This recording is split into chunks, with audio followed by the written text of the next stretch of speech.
What up, YouTube, man? It's your boy, I'm back, man, with another reaction. We got the Jaylen Brown trade somehow got worse. You already know. Let's get straight to it. Brad Stevens thinks he slick. We see right through him. So the Celtics GM had a press conference. I love that y'all are keeping the same energy, though. I really respect it. Y'all did all that shit with Nico, bro. I respect it. Finally explain why the Sixers got Jaylen Brown for Paul George, 2 firsts and 2. He's the Finals MVP and won a championship. You know, right? Seconds. 29-year-old Finals MVP for 36-year-old Paul George, but instead of telling the truth, he danced around it. It was the highest achievement you can think of. Finals MVP. And to get disrespected like this is crazy, though. 36-year-old Paul George, but instead of telling the truth, he danced around it. It was almost like the Celtics got together and were like, okay, we have to talk to the media. We don't want to say what we really think about Jaylen Brown. What should we say instead? I know. That's why. Shout out Jaylen Brown. He called that shit out, bro. And he just, bro, I hope he can just keep doing this shit and people can keep getting behind him. He can keep streaming and being authentic. Because that should be the new wave, bro. Authenticity, bro. He was emphasizing that a lot. And this should not be nothing to get mad at, bro. Or to poke at or whatever, like. To poke holes in or whatever, to find something bad about it. There's nothing bad about being authentic, period. Oh, we'll call it this. Yeah. So Brad Stevens suspiciously said the same thing over and over. I would say that it's a move to keep us at a very competitive level and give us optionality moving forward. But I chose still being good with more optionality. We wanted to stay good and we wanted to add more optionality. Optionality? What does that even mean? What it means is Jaylen Brown makes too much money and he ain't worth it. Kills the team. Stevens even hinted at this later. He said, you know, when we won the title, Jason Tatum, Jaylen Brown made 47% of the salary cap. It's 70% now and going up. Unsaid thing there is Jaylen Brown ain't worth 70% with Jason Tatum. Get rid of him. Oh, but Paul George is also making a boatload of money. What's the difference? The difference is that Jaylen Brown is under contract for 1 more year than Paul George. Not that much, but at 29 years old, he's also up for a Supermax extension they weren't gonna give him. Paul George is already done with all that. He will take a pay cut or retire. Boston doesn't see Jaylen on that level, but guess what? Neither does any team in the league, except Philly apparently, which could come back to haunt them. We'll get to that. But over the last week, some nasty stuff has come out about Jaylen. Bro, at the end of the day, niggas have opinions. Niggas have opinions. Niggas have opinions. You know, none of y'all are stating facts. But my thing is like, goodness gracious though, what in the heavens? Not even the hell. What in the heavens would this nigga have to do, bro? This shit is crazy, bro. Like, I know niggas is make everybody like, yeah, 70. Niggas is making so much money, man, for sure, bro. Damn, bro, like, what do niggas gotta do, bro? What did he have to win the championship last year with no Tatum or something to finally get it, like, the respect he deserves? Like, what would he have to do? Like, back to haunt them. We'll get to that. But over the last week, like, I damn near want to say this, but I know Tatum is top 10. He's a good ass player too, but man, is Tatum gonna be the 2nd seed next year? And I really want to see it without Paul George though. Like I don't want him to get hurt, but I want to just see the exact same scenario with Tatum, bro. I do. I want to see that. I want to see that. I hope we can see that. Hey, I don't wish injuries on nobody, but I gotta see that. I just got to. Except Philly, apparently, which could come back to haunt them. We'll get to that. But over the last week, some nasty stuff has come out about Jaylen Brown. Stevens may have been classy right there in front of cameras, but that organization has been leaking. But it is awesome that you got Austin were a price 25% off at My Fit Foods. First, the initial asking price was 4 first-round picks, and the most aggressive suitors, according to The Athletic, were Denver and Portland. But both teams said, hell no, we're not going to pay 4 first-round picks for Jaylen Brown. Then The Athletic goes out of its way to say the Houston Rockets didn't even pick up the phone. Who have an email? I mean, that's because of the Celtics, nigga. Like, that's because of him. And you already made him, what's the name, available. See, that's why you kind of got to do it like Nico, bro. You can't, you got to be sick. You got to. But he didn't get as much value as he should have. But the Lakers didn't have, they only had 2 picks to send. Even with both picks, which I don't know why he didn't get both, but that really wouldn't have been that sexy of a package anyway. The Lakers just wasn't really the team, but he wanted to get off Luka. He didn't want to pay him, and I think he really did like AD. But yeah, bro, you can't make it public, bro. Like, you already, and then y'all got certain things about him or whatever. To say the Houston Rockets didn't even pick up the phone, who have Ime Udoka, who coached Jaylen Brown to the finals in 2022. Wonder how they found that out, because the Celtics front office leaked it to them. They wanted them to know. And the Blazers said their analytics view finals as phone, who have Ime Udoka, because said their analytics view Brown as a negative player. Negative. But then an anonymous source went even further. Way further. A current general manager, speaking anonymously to comment on internal team discussions, told The Athletic in the wake of the trade, he doesn't view Brown as a top 50 player in the NBA. Top 50! You cannot just say that and not back it up. You have got to have a very good reason there. And there's actually 2 good reasons for it. The first is analytics. We hear so much about how analytics hate Jaylen Brown. What are those exactly? Well, to sum it up, the Celtics... If you go deep, I'm skipping this. Saw no drop off when Jaylen was off the floor, and in some cases they got better. Numbers, don't show me no bullshit. I'm not going. In fact, last season, 8 to 9 top 3 seeds in the East and West. Weird. Well, an exec told ESPN the quiet part out loud. Next year, how good they actually are. We're gonna see with our eyes how good they are without Jaylen Brown next year, nigga. Oh, you gotta be in context. Hey, we need context. You can't just be out of context with it, bro.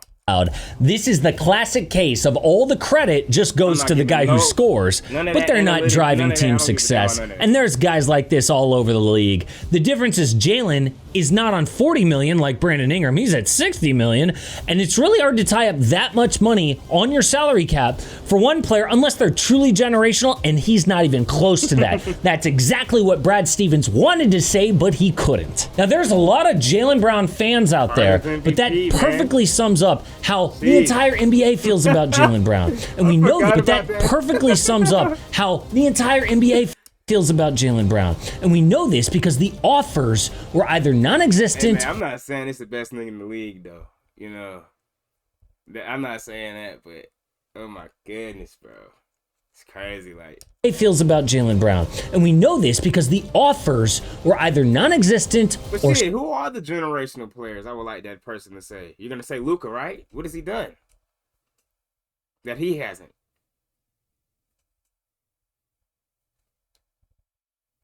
Super low. Okay. And by the way... Y'all niggas be dick riding, bro. That should be... Man, you can't take this shit serious, bro. Like... Let me guess, Jokic's on there too, huh? The worst defender of all time, right? Who else is generational? We're going to find out the truth to this next year and the year after that. Man. Are the Celtics actually better? Are the Sixers worse? We'll see, but GMs view Jaylen closer to Russell Westbrook than like an Anthony Edwards, especially at that salary. The last Final Four teams were the Spurs and Knicks, Thunder, and Pacers, all deep teams with versatile rosters, and you need Brad Stevens' optionality to pull that off. Well, Boston could pull that off before the second apron. They had Tatum and Brown, Derek White, Drew Holiday, Kristaps Porzingis, but this is a new era. So bottom line, if you're paid like a number one and you're not a number one, Your team is screwed, you are about to be traded. That's the situation Boston was in and had to do something about it. But the other side to this is what should really freak out Sixer fans, the personality. The Athletic says the Celtics were afraid there would be huge friction in the locker room next season because it was fucked up the trade. clear. Jaylen loved being a leader on last year's team. In fact, you know his infamous line about how last year was his favorite year? That wasn't even all about the stats. It was about being a leader. He talked about the young guys, beating expectations. Exactly. Watching them grow. Do you think he was ready to take a back seat? Turns out the Celtics knew all this way before any of us. Because after Game 7 against Philly, the one postseason game where Jason Tatum could not play, what did JB say afterward? Well, despite a loss, and he literally said, he called them there. He said he gave Tatum respect. He said that was they were missing their best player.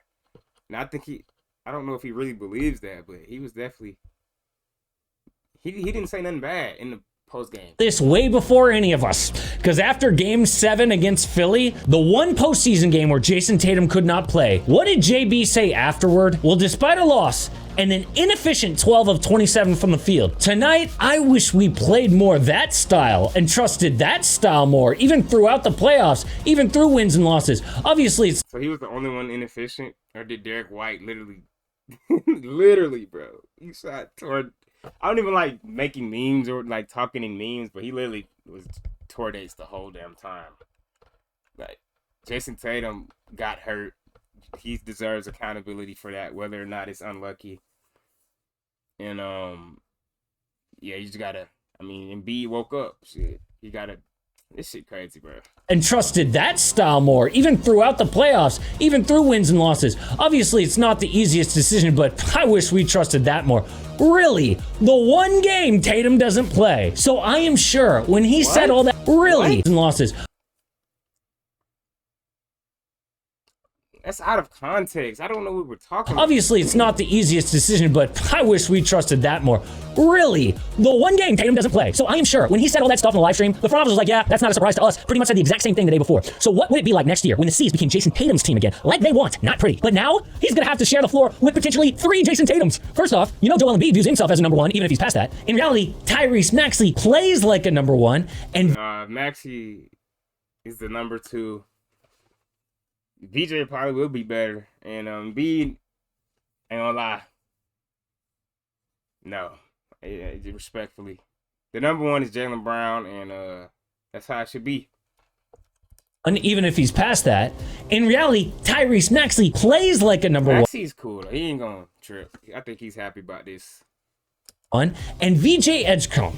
The only one is Embiid, which he's just gonna have to watch out. Shit, it is what it is, bro. Kid scored. Switch up the style too. They can't play that same style they were playing either. 34 in his first ever NBA game. With that alpha mentality, you think he's cool with just sliding back to a number 4? I don't really look at Embiid. I never thought he'd be number 3. Hey, but that's how you look at it. This could potentially be a disaster waiting to happen because Jaylen Brown's wish was to have his own team. Man got the exact opposite of that with this trade. Just think about how Jaylen... It's unbearable, bro. It is. Like, he's just spinning narratives, bro. He's spinning it just to be negative, you know? I'm not enduring this. And likes to play. Ball in his hands. A lot of ISO. He was below average as a spot-up player, so he's not great off the ball. Meanwhile, Paul George actually embraces being a number 2, like he did on the Clippers. He shoots 40% on catch-and-shoot threes. And by the way, wouldn't it be just like Brad Stevens for all of us to say, what an idiot? Then a year later, everyone's calling him a genius. Like, there's 2 GMs you never want to really deal with. Sam Presti, Brad Stevens. Normally, if they're calling you, it's not going to work out great for your ball club. But you know what's funny? This has happened before in recent NBA history. There was a day when guys like Carmelo Anthony, Russell Westbrook were untouchable. Then analytics guys came in and were telling us they were overrated. And it seemed crazy at the time, but after a few years, it became obvious. In this case, the Celtics didn't want to wait years to be proven right, so... But we literally seen this last year. They were not supposed to hoop like that. But then now that they hoop like... Now that they were number 2, it's expected. And he's still not that good. Like, what? Even though Brad Stevens was saying the right thing in front of cameras, they were leaking stuff behind the scenes. Okay, I changed shirts, so you know it's the second half of the video. Microphone broke, so I'm using this one for the time being. So I did some thinking about this, and I decided that the Celtics front office and Brad Stevens didn't mess up when they traded Jaylen Brown for Paul George and basically 2 first-round picks, which is a ridiculous return, right? They messed up when they paid Jaylen Brown like a top 5 player, because at that point in this new CBA, no one wants to take his contract, and so you're going to have to take a crappy deal back. And that's when they messed up. But the fact is, with Jaylen Brown, they were almost in a position where... What did he do last season? they couldn't lowball him when they gave him the extension, the Supermax extension, without him feeling massively disrespected. Because you know you're going to give Jason Tatum the Supermax extension because he's probably a top 10 player. Jaylen Brown's not a top 10 player, but in his own mind, Yes, he is. What? he feels like he's a top 10 player, and anything less will be such a massive disrespect. It'll poison the well. Like I was just listening to, I was reading the Ramona Shelburne article about LeBron going back to the Lakers, and a big thing with LeBron is disrespect. What the fuck? What are we talking about? Like, bro, I don't know who these dudes be, bro. That's why I'm like, I barely watch this thing. I ain't gonna lie. This shit be crazy, dude. But yeah, you definitely know basketball, though. Right? He felt disrespected by the Lakers, and part of it is the money. He was going LeBron from Nigga ain't even touched the basketball before, bro. like $50 million last year, and he goes down to 25. That feels like a huge disrespect because it's a 50% pay cut. But if the Warriors pay him 15, objectively that's less than the 25, a lot less. Man. But that's the Warriors paying him. You're not a Cooper Flag, Luka, or none of like y'all.